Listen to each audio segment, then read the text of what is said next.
साथियों, तो आज मैं साहिबा विक फिर प्रस्तुत हूँ आपके सामने लेकर अपना channel that is A1 English 360 degree.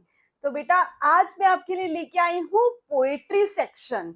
उसके बाद हम कवर करेंगे और भी अदर सेक्शंस जैसे कि ड्रामा का सेक्शन, नॉवल का सेक्शन, ऐसे का सेक्शन। ये सारे सेक्शंस हम धीरे धीरे एक एक करके कवर करेंगे। उसके बाद हम सारे ऑथर्स स्टार्टिंग से लेके सारे ऑथर्स हम कवर करेंगे। मेरे साथ शुरू से एंड तक इस जर्नी में बने रहिए ताकि आपका कोई भी कंसेप्ट मिस ना हो। तो चलते हैं पोएट्री के इंट्रो एंड डेफिनेशन की तरफ।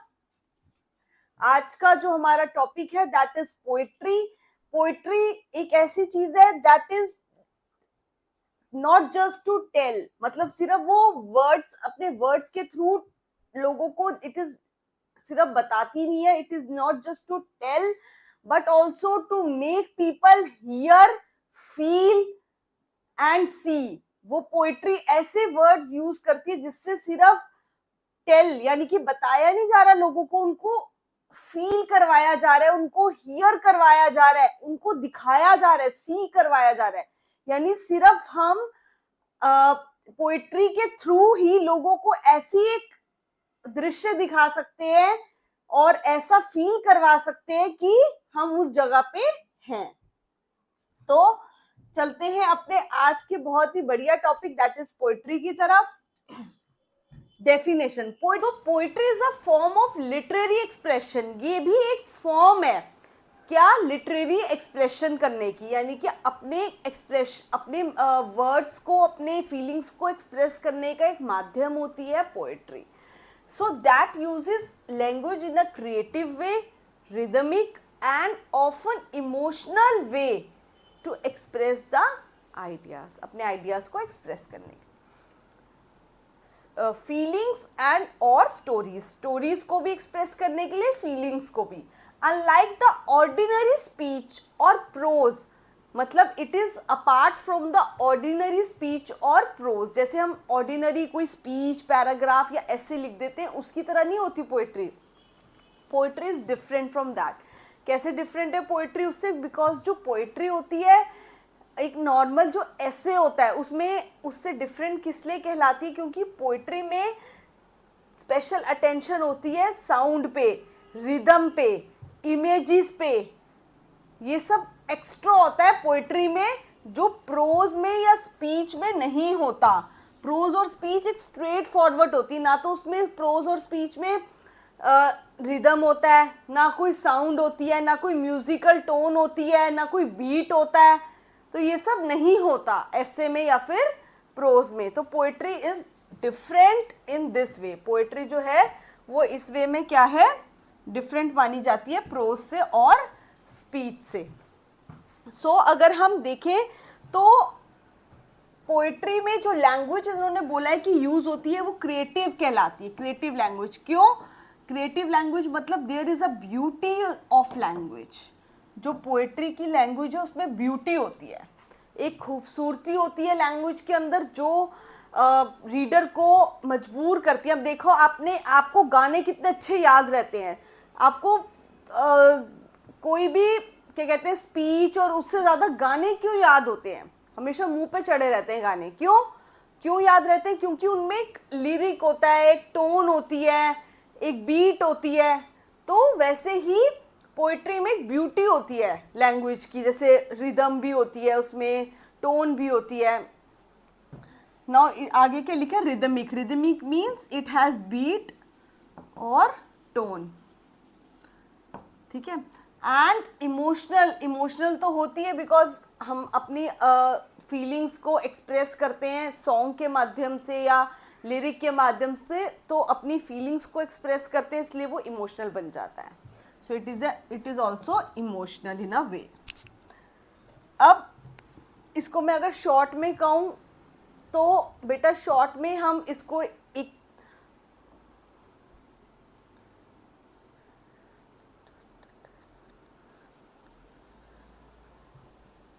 सो it means it is not just to tell जो पोएट्री है it uses that kind of words not just to tell the reader, reader को सिर्फ बताने के लिए वर्ड्स नहीं यूज किए जाते, but to make the reader hear, see, hear करना, सी करना और फील करना। क्या फील करना? The thoughts of the poet, author, author की जो थॉट्स हैं, ऑथर जैसे कि ऑथर के माइंड में चल रहा है कि मुझे एक ऐसा दिखाना है कि एक हिल है, उसके पीछे से सन राइज कर रहा है और वहाँ से क्या कहते हैं, सन जो है राइज कर रहा है, द रिवर इज फ्लोइंग, तो उसको ये पूरा सीन दिखाना है। तो वो कैसे दिखाएगा? Through his poetry expression. वो अपने पोएट्री के वर्ड्स को ऐसे एक्सप्रेस करेगा कि there is a sunken sun behind the purple hills. तो जिस तरीके से वो अपने वर्ड्स यूज करेगा उसके माध्यम से, उसके मीडियम से हमें पता, एक इमेज क्रिएट हो जाएगी। सो ऑथर के माइंड में जो थॉट्स चल रहे हैं वो उसको कैसे हमारे सामने पिक्चराइज करता है, वो पोएट्री कहलाता है। नाउ इन शॉर्ट, अगर हम शॉर्ट में देखें तो poetry is the art. Poetry एक आर्ट है, कला है। किस चीज की कला? Of using the words, words को इस तरीके से यूज करने की कला है पोएट्री कि उसको रिदम दे दो, वर्ड्स को इमेजिनेशन दे दो और एक्सप्रेसिव वे बना दो, एक्सप्रेशन से भर दो वर्ड्स को, टू इवोक, ताकि इमोशंस इवोक, टू जो सामने वाला जो पढ़ रहा है वो इमोशनल हो जाए, वो उसको रीड करके उसमें इमोशंस इवोक हो जाएं एंड पिक्चर उसके माइंड में वर्ड से ही क्रिएट हो जाए। जैसे मैंने अभी आपको बताया पर्पल हिल, सनकन सन, तो पूरी पिक्चर क्रिएट हो गई होगी कि पर्पल हिल्स के पीछे सन निकल रहा है या समथिंग लाइक दैट। तो वो एक क्रिएट करना चाहता है।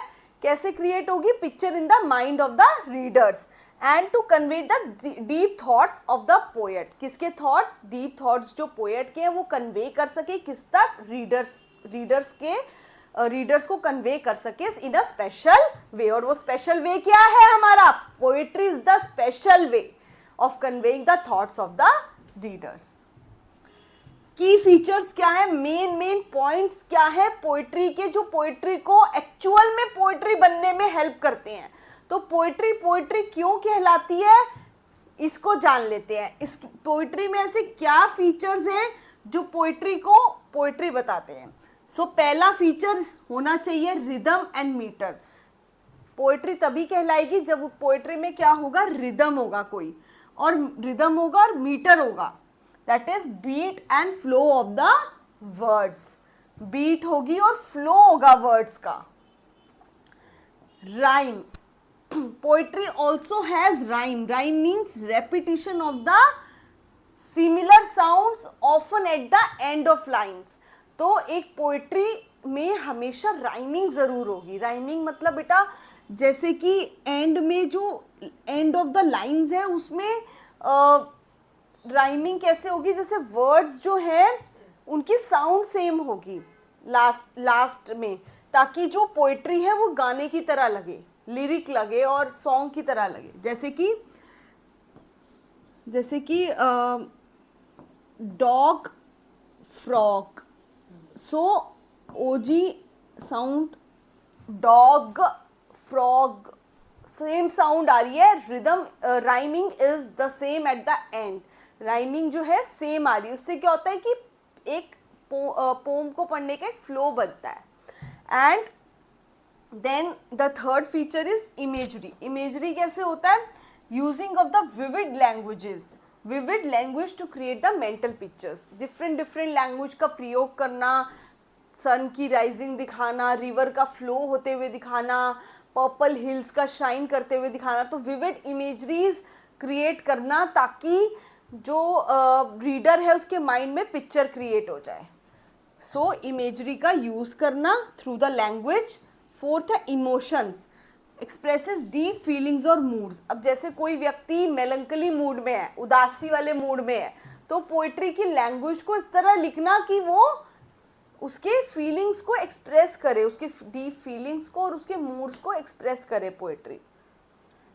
सो poetry basically expresses the deep feelings और moods of a person, personal feelings उसकी और मूड को एक्सप्रेस करती है, चाहे वो हैप्पीनेस का मूड हो, चाहे वो मेलंकली का मूड हो, sadness, happiness, everything, wedding occasion, सब कुछ जो है एक्सप्रेस कर सकते हैं हम पोएट्री के थ्रू। देन फिगरेटिव लैंग्वेज होती है, पोइट्री की जो लैंग्वेज होती है फिगरेटिव होती है, दैट इज इसमें सब तरीके की फिगर्स ऑफ स्पीच यूज होती हैं, दैट इज सिमिली हो गई। फिगरेटिव लैंग्वेज कैसे होती है, इसमें फिगर्स ऑफ स्पीच का यूज होता है, कैसे, जैसे सिमिली हो गया फिगर ऑफ स्पीच, उसके बाद मेटाफर हो गया, ठीक है, मेटाफर हो गया, उसके बाद हाइपरबोल हो गया,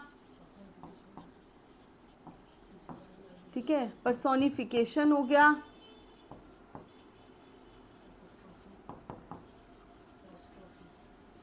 एंड मैनी मोर, और बहुत सारी और फिगर्स ऑफ स्पीच हैं। तो इन फिगर्स ऑफ स्पीच से अलंकारिक भाषा कहते हैं इसको, अलंकारिक भाषा से और ब्यूटी बढ़ जाती है, खूबसूरती बढ़ जाती है पोएम की।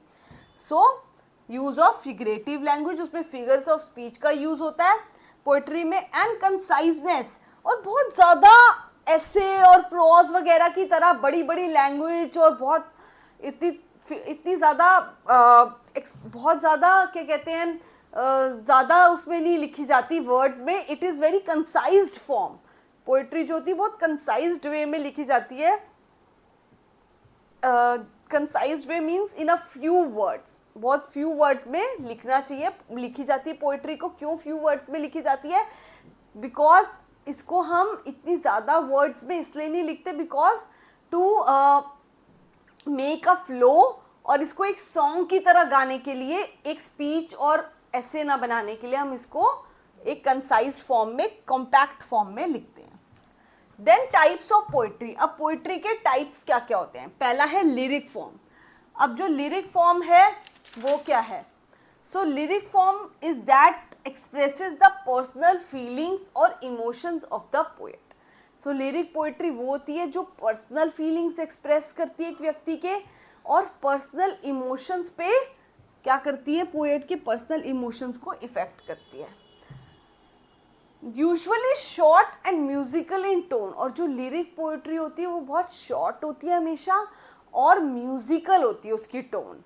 सो ये खास बातें हैं, अगर आपको पहचानना है कि कौन सी लिरिक पोइट्री है तो उसके कुछ फीचर्स आप मार्क कर लीजिए। एक तो ये पर्सनल फीलिंग्स को एक्सप्रेस करती है, and it is short, lyric poetry बहुत शॉर्ट होती है और म्यूजिकल होती है टोन के अंदर।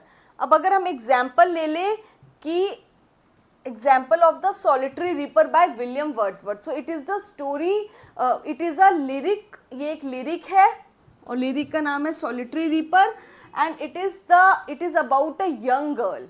ये यंग गर्ल की बारे में है एक लिरिक जो कि क्या कर रही है, रीपिंग कर रही है इन द कॉर्न फील्ड्स। वो रीपिंग यानी कि काट रही है फसलों को, किसमें, कॉर्न के फील्ड्स में, और साथ साथ while reaping, while cutting the crops, she is singing the songs, और काटते काटते फसलों को वो क्या कर रही है, गाना गा रही है। और क्या गाना गा रही है, she is singing about her old times, जो उसका ओल्ड टाइम है और जो उसका पर्सनल ग्रीफ है, मेलंकली टोन है उसकी गाने की बहुत ज़्यादा, यानी कि वो अपनी पर्सनल फीलिंग्स को एक्सप्रेस कर रही है, वो अपनी पर्सनल फीलिंग्स को क्या कर रही है, एक्सप्रेस कर रही है। So this song solitary reapers is about her personal sufferings, जो उसकी पर्सनल जो है सफरिंग्स के ऊपर है। ये सॉन्ग वैसा है जो उसकी पर्सनल सफरिंग्स को एक्सप्रेस कर रहा है। तो ये लिरिक के सारी कैटेगरी को क्लियर करता है सॉलिटरी रीपर, क्योंकि ये पर्सनल फीलिंग्स क्या है, सफरिंग की फीलिंग्स इसमें, और शॉर्ट है बहुत ज़्यादा ये पोम सॉलिटरी रीपर, एंड इसकी टोन म्यूजिकल तो है ही क्योंकि वो गाना गा रही है एक तरीके से, फसलें काटते काटते she is singing a song. Then next, think of it as poetry that sings from the heart. So वो पोएट्री लिरिक कहलाती है जो कि दिल से, हार्ट से गाई जाए। तो यहाँ पे जो ये यंग गर्ल है, ये जो यंग गर्ल है सॉलिटरी रीपर में, ये यंग गर्ल क्या कर रही है, अपने दिल से गा रही है गाना और अपने पास्ट की ओल्ड टाइम्स की बातों को याद कर रही है, अपनी सफरिंग्स के बारे में जो है वो she is singing the song from the heart, और ये हार्ट से गा रही है. देन नेक्स्ट, नरेटिव पोएट्री क्या होती है? It tells the story with the characters, a plot and a setting. So narrative poetry वो पोएट्री होती है जिसमें it is that poetry which is telling a story, जो एक कहानी को बताती है, और उस कहानी में करेक्टर्स होना ज़रूरी है, ठीक है, और प्लॉट होना ज़रूरी है, and there should be a setting. तो नरेटिव पोएट्री में 3 फीचर्स होना ज़रूरी है. एक तो करेक्टर्स ज़रूर होने चाहिए पोएट्री के अंदर, कोई ना कोई डिफरेंट करेक्टर्स होने चाहिए 2-3, और प्लॉट होना चाहिए, कोई प्लॉट होना चाहिए उसके बैकग्राउंड का, एंड एक कोई सेटिंग होनी चाहिए जहाँ पे ये पोएट्री अकर कर रही है, यानी कि कोई प्लेस होनी चाहिए सेटिंग की. सो it is like a story. ये पूरी कहानी होती है, एक तरीके से स्टोरी होती है, बस उसको गा के सुनाया जाता है, वर्स फॉर्म में होती है. सो एक स्टोरी होती है जिसे गाया जाता है, ठीक है. सो एग्जाम्पल क्या देंगे इसका? जैसे Rime of the Ancient Mariner. Rime of the Ancient Mariner by S T. Coleridge. इसमें क्या है? It tells a story and also it has characters like the mariner, the wedding guest and the crew. So इसमें story वाला category ठीक है कि it tells a story, इसमें story होती है. और दूसरा, इसमें करेक्टर्स कौन कौन से होते हैं? एक तो इसमें करेक्टर्स होते हैं द मैरिनर, वेडिंग गेस्ट होते हैं इसमें, एंड क्रू मेंबर्स. तो ये सारे इसमें क्या होते हैं? इसमें ये सारे करेक्टर्स होते हैं. ये वाला भी क्लियर हो गया पॉइंट. एंड ऑल्सो जो इसमें सेटिंग है वो क्या है, या प्लॉट, इसमें जो प्लॉट की बात हो रही है, प्लॉट क्या है? जर्नी. जो शिप पे जर्नी चल रही है, that is the plot of the poem. So think of it as a story told in a rhythm. So ये एक स्टोरी है, एक तरीके से नरेटिव पोएट्री, जिसको एक रिदम में गाया जाता है. Then dramatic poetry. अब ड्रामेटिक पोएट्री क्या होती है? ड्रामेटिक पोएट्री होती है written in the form of a dialogue और मोनोलॉग, यानी कि डायलॉग्स के फॉर्म में होती है या फिर मोनोलॉग के फॉर्म में भी होती है. डायलॉग क्या होता है? Between the 2 people. और मोनोलॉग क्या होता है? जब एक ही व्यक्ति बोलता जा रहा हो, पूरी पोएट्री गाता जा रहा हो, और मोनोलॉग कहलाएगी वो, यानी कि एक ही पर्सन के सारे डायलॉग्स हो, तो उसको कहेंगे मोनोलॉग. और डायलॉग क्या होगा? जब 2 लोगों की कॉन्वर्सेशन पोएट्री के फॉर्म में लिखी गई हो, तो that is a dramatic poetry. अब ड्रामा क्या होता है? ड्रामा में डिफरेंट करेक्टर्स होते हैं. जैसे पहले दिया होता है जूलियस सीजर ने ये बोला, उसके आगे उसकी लाइंस होती हैं, उसके बाद नेक्स्ट लाइंस होती हैं, जैसे उसके that the guard said this, उसके बाद उसकी वाइफ ने ये डायलॉग बोले. तो इस तरीके से ड्रामा में क्या होता है कि जैसे जूलियस सीजर है तो उसके आगे उसके डायलॉग्स होते हैं, उसके बाद जैसे उसकी वाइफ के डायलॉग्स हो गए, ब्रूटस के डायलॉग हो गए. तो इस तरीके से सबके डायलॉग होते हैं ड्रामा में. तो बट अगर इसको हम पोएट्री फॉर्म में, रिदम में और टोन के साथ, अगर हम गाने के साथ, एक रिदम के साथ इसको कन्वर्ट कर दें डायलॉग्स को, तो ये क्या बन जाएगी? Dramatic poetry. क्योंकि ड्रामा में जो डायलॉग्स होते हैं वो भी आ जाएंगे, और रिदम, टोन, फ्लो, ये सब इंक्लूड हो जाएगा. रिदम, फ्लो एंड टोन, तो ये क्या बन जाएगी? पोएट्री बन जाएगी. और ड्रामा के लिए क्या होगा? डायलॉग्स होंगे इसमें, ठीक है. So meant to be spoken, shows conflict and emotion through the character speech.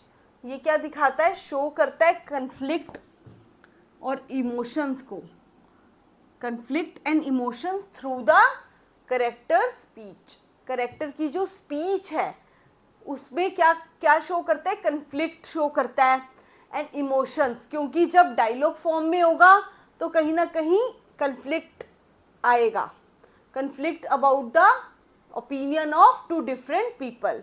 So it shows the conflict and emotions through the character's speech.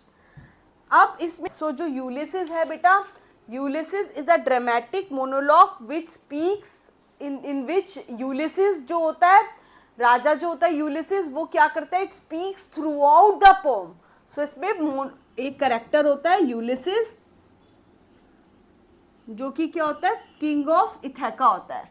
ये किंग होता है इथेका का, और ये जो है all through out the poem, पूरी पोयम में ही सारे डायलॉग्स इसके ही होते हैं. मतलब पूरी पोम को यही जो है कॉन्वर्सेशन यही बताता रहता है. And he talks about his desire for his adventure. जो ये अपनी पूरी मोनोलॉग बोलता है उसमें ये क्या बताता है, डिजायर, अपनी इच्छा बताता है फॉर द एडवेंचर्स, कि वो किस तरह अपनी लाइफ के एडवेंचर्स, उसको डिजायर है अपनी लाइफ को, yearning for a life full of adventures. उसको एक ऐसी जिंदगी चाहिए जो कि फुल ऑफ एडवेंचर्स हो, उसकी डिजायर है. तो वो उसके बारे में बताता है that he does not wants to sit at home. वो घर पे नहीं बैठना चाहता, क्योंकि उसने थ्रू आउट हिज लाइफ क्या किया है, वॉक किया है और जर्नीज की हैं बहुत थ्रू आउट द लाइफ. तो वो अभी भी कंटिन्यू करना चाहता है. क्या कंटिन्यू करना चाहता है, that he yearning for living the life fully. So desire for adventures and yearning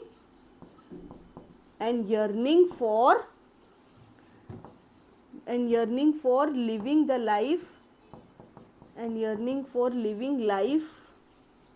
fully. जिंदगी को पूरी तरह जीने की इच्छा रखना.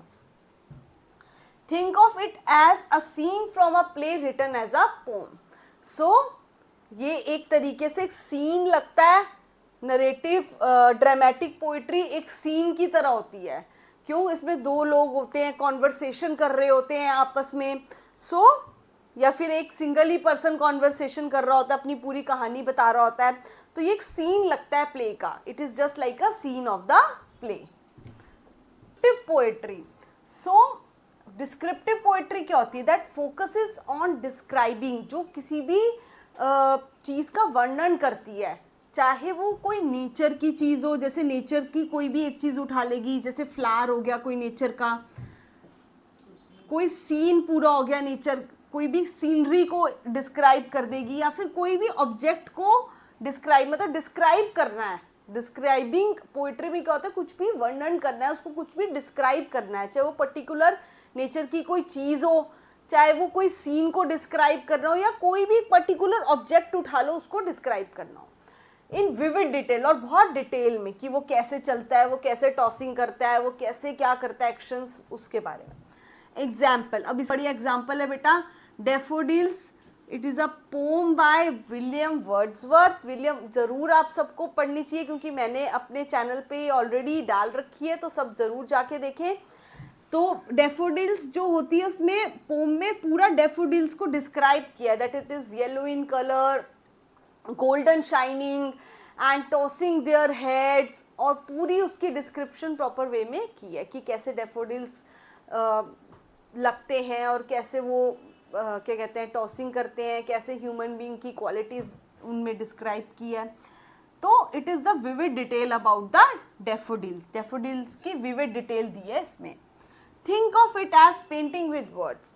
सो बेसिकली जैसे कि हम कोई भी एक, जैसे डैफोडिल ही मान लो है फ्लावर, तो उसको पेंट कर देना, किससे पेंट कर देना, विद द वर्ड्स. यानी कि पूरा एक एक फीचर उसका बना देना, बट कलरिंग के थ्रू नहीं बनाना, वर्ड्स के through. That now it is golden shining color, it has this kind of petals. तो पूरा वर्ड से बता देना कि ये ऐसे ऐसे इसमें फीचर्स हैं, और पेंट कर देना उस चीज़ को विद द वर्ड्स. डायडेक्टिक पोइट्री क्या होती है, डायडेक्टिक पोइट्री होती है शिक्षाप्रद, जो हमें क्या देती है, एजुकेशनल मॉरल कोई वैल्यू देती है. That is a didactic poetry. So it aims to teach a moral, a lesson or a philosophy. Example, if एक पोम है जिसका नाम है if, ये आप सबको ज़रूर पढ़नी चाहिए. It is a poem by Rudyard Kipling. Rudyard Kipling की ये पोम है। और ये पोम जो है ये क्या, किस बारे में पोम है? It is a poem about being an ideal person. ये पोम किसके बारे में? एक आइडल पर्सन के बारे में ये पोम है। तो आइडल पर्सन क्या होता है? आइडल पर्सन जो कि क्या है? Morally, who is morally upright, जो कि मॉरली अपराइट होता है, स्ट्रॉन्ग होता है, वाइस होता है, जिसमें ये सब क्वालिटीज होती हैं। तो ये एक तरीके से डायडैक्टिक पोयम कहलाती है, मॉरल पोयम और शिक्षाप्रद पोयम। ठीक है। अब जैसे कि एक बेकन का एसे है ऑफ स्टडीज, ठीक है, अगर इसको हम रिदमिक फॉर्म में लिखते या पोइट्री फॉर्म में लिखते तो ये भी एक डायडैक्टिक कहलाएगा। Think of it as poetry that teaches. Poetry जो शिक्षा देती है, जो हमें सबक देती है लाइफ का, उसको कहते हैं डायडैक्टिक पोइट्री। अब आते हैं definitions by the different authors. क्या क्या डेफिनेशंस दी गई हैं पोइट्री की डिफरेंट ऑथर्स ने। पहला है poetry is imitation, means it is copy of appearance. यानी वो डायरेक्टली क्या कह रहा है कि पोइट्री जो है एक मिमिसिस है, कॉपी करना है। किसको कॉपी करना? किसी की भी अपीयरेंसेस को या किसी की भी चीजों को कॉपी करना कहलाता है पोइट्री। जैसे कि हमने डेफोडिल्स है, हम एग्जैक्टली उसको लिख पा रहे हैं, हम उसकी क्या कर रहे हैं? बस कॉपी कर रहे हैं कि वो ऐसा दिखता है, ऐसा दिखता है। So poetry is just an imitation. हम और वो क्या कहना चाह रहे हैं? Not their true essence. और वो यूनिवर्सल ट्रूथ नहीं है, या फिर ट्रू बिल्कुल वो एग्जैक्ट एक्चुअल चीज सामने नहीं आ रही। वो क्या सिर्फ कॉपी है poetry. Next, poetry is twice removed from reality. और दूसरी बात वो क्या कह रहा है? पोएट्री जो है वो रियलिटी से दूर है, इमेजिनेटिव वर्ल्ड में। क्यों रियलिटी से दूर है? हम जो भी चीज लिख रहे हैं वो एग्जैक्टली हम कितना भी लिख लें, अगर हम नाइटिंगेल ऐसी दिखती है, ऐसी दिखती है, ऐसा गाती है, हम बट एग्जैक्टली उसकी वॉइस की ब्यूटी की उस तरीके से इमेजिनेशन नहीं कर सकते, उस तरीके से नहीं उतार सकते जिस तरीके से वो रियल में है। और इसी के अपोजिट प्लेटो ने जो ये दोनों डेफिनेशंस कही, बहुत इंपॉर्टेंट है, नेट के एग्जाम में आई हुई है। और इसी के अपोजिट एरिस्टोटल ने बेटा क्या कहा है? एरिस्टोटल ने कहा हाँ ये इमिटेशन तो है, ये कॉपी तो है ह्यूमन एक्शंस की, पर उसने इधर क्या कहा है? Not their true essence. यानी ये यूनिवर्सल ट्रूथ एक्चुअल नहीं है, एक्चुअल ट्रूथ नहीं है, यूनिवर्सल ट्रूथ नहीं है क्या पोएट्री। बट इधर एरिस्टोटल ने अपोजिट बात कही है। एरिस्टोटल ने क्या कहा है? एरिस्टोटल ने कहा yes it is a universal truth express through rhythm and harmony. तो दोनों ने अपोजिट बातें कही हैं। प्लेटो ने कहा है नॉट ट्रू एसेंस, ये यूनिवर्सल ट्रूथ नहीं है, ट्रू एसेंस नहीं है। और जबकि एरिस्टोटल ने कहा है पोएट्री इज इमिटेशन तो है ये, हाँ मिमेसिस तो है ये, but it is not universal truth. मतलब ये यूनिवर्सल ट्रूथ है और क्या करता है? थ्रू लैंग्वेज, रिदम और हार्मनी के थ्रू। अब पोएट्री को क्या कह रहा है? It is a philosophical and higher thing. ये दूसरी लाइन क्या कह रहा है? एरिस्टोटल कहते हैं कि जो पोएट्री है वो एक बहुत ही फिलोसफिकल चीज है, और हिस्ट्री एज अ लैंग्वेज जो है उससे पीछे है, और हिस्ट्री एज अ लैंग्वेज से भी कहीं ऊपर है पोएट्री। क्यों? क्योंकि पोएट्री फिलोसफिकल होती है और हिस्ट्री क्या होती है? सिर्फ मात्र फैक्ट्स बताती है, पास्ट के बारे में बताती है, डेट्स बताती है, इस दिन ये हुआ, ये घटना घटी। तो वो क्या कहना चाहता है? एरिस्टोटल कहते हैं कि हिस्ट्री से भी हायर दर्जा दिया जाता है फिलोसफिकल पोएट्री को। मतलब निचोड़ लास्ट में इसका बनाया है। क्या निचोड़ बनाया है? कि पोएट्री जो है रिवील करती है universal truth about the life, ये कहना है एरिस्टोटल का। And Aristotle also says that history tells only truths what are happened. History सिर्फ वही सच्चाई बताती है, वही ट्रूथ्स को दर्शाती है जो एक्चुअली में पास्ट में घटनाएं घट चुकी हैं। आगे बढ़ते हैं। The poets I in a fine frenzy rolling, doth glance from heaven to earth and from earth to heaven। बहुत बढ़िया बात कही है विलियम शेक्सपियर ने, याद रखिएगा। ये पोएट्री की डेफिनेशन दी है विलियम शेक्सपियर ने। क्या दिया है? कि जो एक पोएट है उसकी जो आंखें हैं पोएट की, वो कैसी आंखें हैं, उसकी आंखें एक फ्रेंजी, फाइन फ्रेंजी ग्रोलिंग की तरह, यानी चारों तरफ घूमती हैं पोएट की आंखें।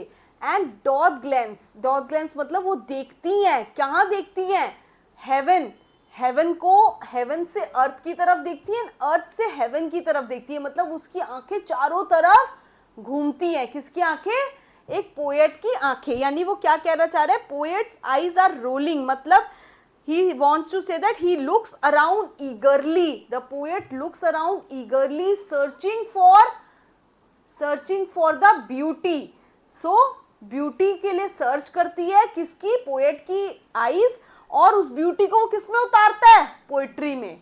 सो he turns that into the shape, और ये उसको किस में उतार देता है, ब्यूटी को टर्न कर देता है किसमें, शेप में, किसमें, पोएट्री की शेप में।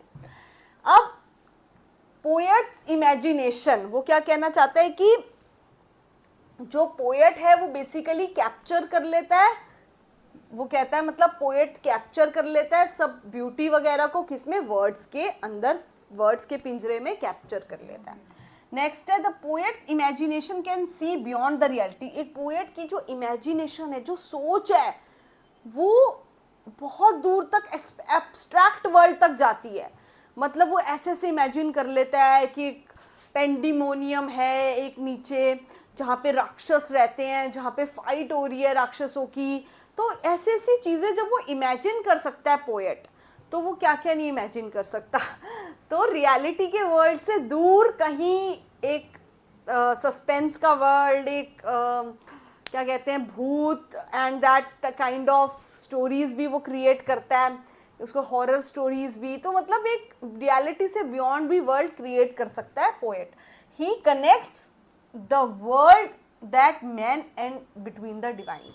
और वो एक पोएट जो है एक ऐसा वर्ल्ड क्रिएट कर देता है किसके बीच में, जो धरती पे इंसान रह रहा है और डिवाइन आत्मा, यानी स्पिरिचुअलिटी और अर्थली, स्पिरिचुअल और अर्थली पावर्स, जैसे ह्यूमन बींग्स के बीच में और स्पिरिचुअलिटी के बीच में, डिवाइन पावर्स के बीच में एक कनेक्शन क्रिएट कर देता है।